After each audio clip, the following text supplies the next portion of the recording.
Hello guys! రాగి ముద్ద, నాటుకోడి అంటేనే పర్ఫెక్ట్ కాంబినేషన్ కదా! ఈరోజు రాగి ముద్దలోకి ఈ నాటుకోడి కర్రీ ఎలా ప్రిపేర్ చేసుకోవాలో చూసేద్దాం.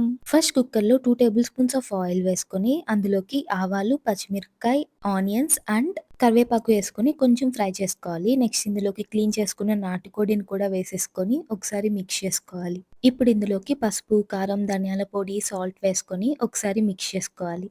నెక్స్ట్ ఇందులోకి కొంచెం కొత్తిమీర అండ్ వాటర్ కూడా యాడ్ చేసుకోవాలి. వాటర్ ఎక్కువ యాడ్ చేయాల్సిన అవసరం లేదు. కొంచెం యాడ్ చేసుకుంటే సరిపోతుంది. ఇప్పుడు ఈ చికెన్‌ని 90% కుక్ అయ్యేదాకా విజిల్స్ పెట్టుకొని కుక్ చేసుకోవాలి. నెక్స్ట్ ఇంకో పాన్ పెట్టుకొని అందులోకి కొంచెం ఆయిల్, టొమాటో, ఆనియన్ అండ్ పచ్చి కొబ్బరి ఆర్ ఎండు కొబ్బరి వేసుకొని కొంచెం ఫ్రై అయ్యాక ఇందులోకి అల్లం వెల్లుల్లి పేస్ట్ కూడా వేసుకొని ఫ్రై చేసి నెక్స్ట్ ఇది చల్లారాక మిక్సీ వేసుకొని పేస్ట్ చేసుకోవాలి. ఇప్పుడు 90% కుక్ చేసుకున్న నాటుకోడిని మళ్ళీ స్టవ్ మీద పెట్టి 2 మినిట్స్ కుక్ అయ్యాక ఇందులోకి ఇంతకుముందు మనం ప్రిపేర్ చేసుకున్న మసాలా అంతా యాడ్ చేసేసి గ్రేవీకి కావాల్సినంత వాటర్ కూడా అడ్జస్ట్ చేసుకొని ఒకసారి దీన్ని బాగా మిక్స్ చేసేసి కుక్ చేసుకోవాలి. నెక్స్ట్ ఇందులోకి 2 table spoons of garam masala add చేసి బాగా మిక్స్ చేసుకోవాలి.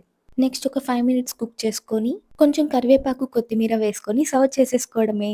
ఈ వింటర్ సీజన్‌కి రాగి ముద్ద, నాటుకోడి చాలా బావుంటుంది. ట్రై చేసి ఎలా ఉందో నాకు కామెంట్ సెక్షన్‌లో చెప్పండి. మీకు నా వీడియోస్ నచ్చుతుంటే subscribe to my channel. I will see you in my next video. Bye.